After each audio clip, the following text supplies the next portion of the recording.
TV Amarni, a Associação dos Magistrados do Rio Grande do Norte. Ser juiz não é missão fácil. No Brasil, são 106 milhões de processos em tramitação num sistema complexo de recursos intermináveis. No Rio Grande do Norte, foram julgados somente no ano passado 287 mil processos. Em 2013, o custo de cada processo representou R$ 2.613 para a Justiça. Em 2014, houve uma diminuição para R$ 1.502 por processo. O juiz trabalha em equipe e também sozinho. Ele tem metas a cumprir e contas a prestar à sociedade. Ele atua ainda como gestor de processos, pessoas, recursos e tempo. Cada juiz tem o compromisso com os ideais de uma justiça eficiente e democrática. Somos juízes, somos cidadãos. Queremos uma justiça ética, correta e digna para todos. Amarni, Associação dos Magistrados do Rio Grande do Norte. Olá, a TV Amarni está no ar. Direito do consumidor. Quais os cuidados e orientações que devemos ter na hora de comprar um produto ou serviço? Garantias, prazos de validade, informações corretas. A gente vai falar sobre esse assunto na TV Amarni de hoje. A nossa convidada é a juíza Rádia Rayane Holanda de Alencar. Olá, doutora Rayane, prazer tê-la aqui no nosso programa. Prazer é todo meu, eu que agradeço o convite e uma honra estar aqui. Vamos começar falando, doutora Rayane, justamente como é que estão as relações do consumidor, principalmente depois da criação da Lei de Defesa do Consumidor. Olha, eu considero o Código de Defesa do Consumidor como uma das principais normas do direito moderno, né? Porque hoje a relação de consumo, ela permeia todos os momentos do cidadão, né? Então, o próprio cidadão que está aí nos assistindo agora, ele, mesmo sentado lá no sofá dele, ele tem uma série de contratos de consumo nesse exato momento que estão em vigor, né? Então, ele tem a água, a luz, o telefone, ele tem, às vezes, o contrato da TV por assinatura, não é? Ele tem a internet. Então, você consome hoje até dormindo, né?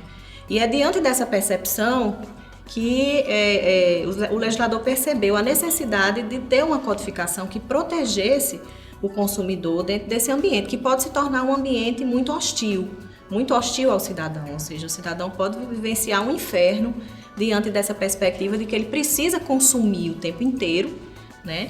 E esse consumo nem sempre ele está enquadrado dentro de normas adequadas. Então, para isso vem o Código de Defesa do Consumidor, para resguardar o consumidor que está potencialmente em uma situação de inferioridade, de dificuldade, né, de hipossuficiência, que é o termo técnico que a gente utiliza na lei. E quais são os cuidados, as orientações que o consumidor deve ter antes de comprar um produto ou utilizar um serviço para que justamente ele não tenha problemas no futuro?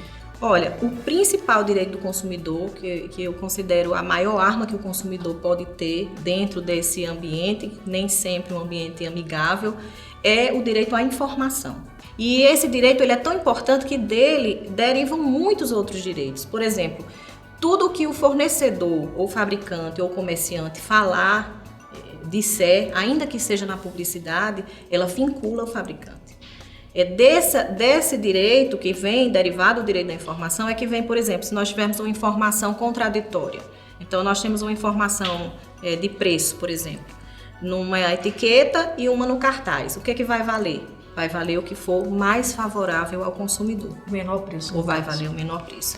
Então, é justamente isso tudo direcionado e é derivado desse direito de informação, que dá também o direito de que o fornecedor, o fabricante ou o consumidor está vinculado àquilo que ele promete. Ou seja, aquilo que ele se compromete, ele obrigatoriamente ele tem que cumprir. E quais são as principais demandas lá no 5º Juizado Cível, justamente com relação ao direito do consumidor?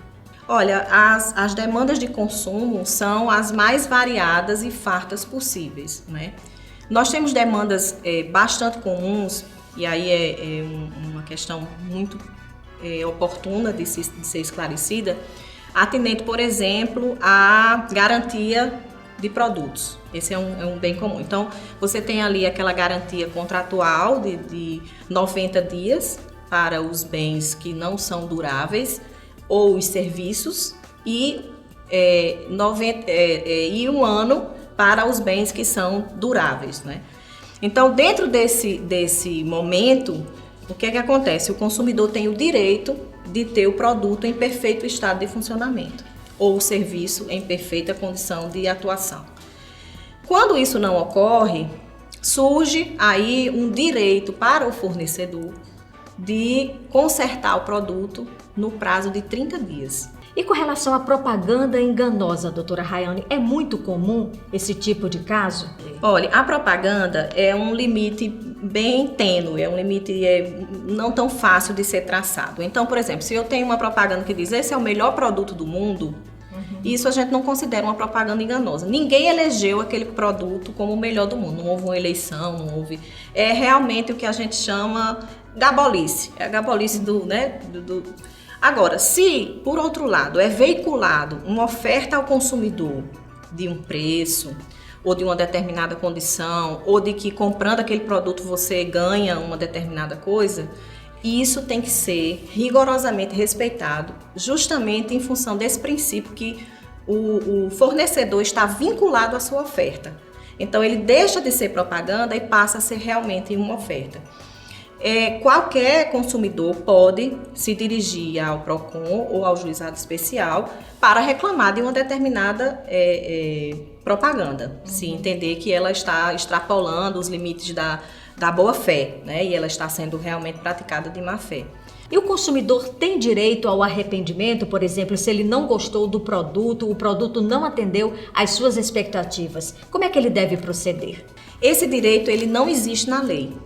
Ele é um direito que ele não, se você comprou presencialmente, ou seja, comprou na loja, ele não vai existir na lei. Porém, se a loja tem o hábito, tem o costume de efetuar trocas e informa isso no momento da venda, isso vincula o comerciante. Então, se você compra numa determinada loja, olha, o senhor tem 30 dias para troca. Mesmo aquele serviço não estando, aquela garantia não estando prevista na lei, o fornecedor, o comerciante, ele é obrigado a cumprir com aquilo que ele se comprometeu com o consumidor. Existe um direito de arrependimento, que é o direito de arrependimento feito nas compras à distância. Então, por exemplo, você compra pela internet, ou você compra esses anúncios de televisão, né, que você só observa, ou seja, aquele tipo de compra em que você não manuseia o produto, você não observa o produto, você não vê, você comprou à distância, vai ser entregue pelo correio na sua residência. Nesses casos, recebido o produto, você tem 7 dias para se arrepender, porque aí a lei resguardou, já que você comprou alguma coisa ou adquiriu alguma coisa que você não teve chance de manusear, de analisar. E aí esse direito de 7 dias após o recebimento, ele realmente está resguardado na lei. E ele, no caso, ele devolve? Ele devolve. Diz que não quer e é para ser ressarcido? É para ser ressarcido, inclusive as taxas, tanto de entrega como de devolução. Ou seja, esse direito de 7 dias, de arrependimento após 7 dias, ele não pode existir nenhum tipo de cobrança, de nenhum valor relacionado ao consumidor. Ele não pode ter sequer o prejuízo do reenvio. Isso também tem que correr por conta do fornecedor. E o dano moral existe? O dano moral é a grande vedete, né, do mundo jurídico atual. Ele permeia, hoje praticamente toda demanda de consumo, ela é aliada ao dano moral. O dano moral ele tem que ser realmente um evento, uma situação em que gerou uma humilhação, um constrangimento ou uma perturbação psíquica profunda do consumidor.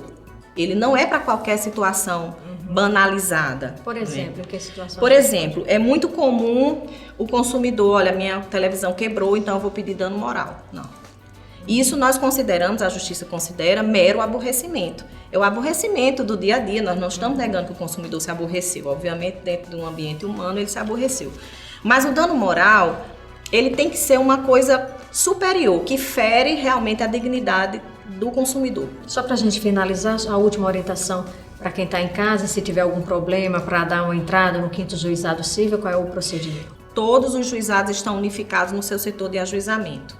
Então, você se dirige até o juizado especial. No caso aqui, se for a Natal, é o complexo judiciário. A Zona Norte tem as suas unidades próprias de juizado especial. E todas as cidades que são sede de comarca, ou seja, que tem um fórum, tem também o seu juizado especial. Lá, o consumidor, nessas demandas até 20 salários mínimos, ou seja, se ele estiver cobrando um valor até 20 salários mínimos, ele vai ser atendido por um funcionário da Justiça. Esse atendimento vai ser gratuito, não vai ser cobrado nada, e ele lá vai narrar o que aconteceu com ele, e aquilo ali vai se transformar num processo. E aquele processo será apreciado, apreciando-se o que o consumidor alega que sofreu de dano. Ok, muito obrigada, doutora Rayane, pela sua participação aqui na TV Amarne. Eu que agradeço a oportunidade. A gente vai ficando por aqui, mas você já sabe que pode participar do nosso programa. Envie sugestões ou críticas pelo nosso e-mail amarne@amarne.com.br. Até o próximo programa. Ser juiz não é missão fácil. No Brasil, são 106 milhões de processos em tramitação num sistema complexo de recursos intermináveis. No Rio Grande do Norte, foram julgados somente no ano passado 287 mil processos. Em 2013, o custo de cada processo representou R$ 2.613 para a Justiça. Em 2014, houve uma diminuição para R$ 1.502 por processo. O juiz trabalha em equipe e também sozinho. Ele tem metas a cumprir e contas a prestar à sociedade. Ele atua ainda como gestor de processos, pessoas, recursos e tempo. Cada juiz tem o compromisso com os ideais de uma justiça eficiente e democrática. Somos juízes, somos cidadãos. Queremos uma justiça ética, correta e digna para todos. Amarne, Associação dos Magistrados do Rio Grande do Norte.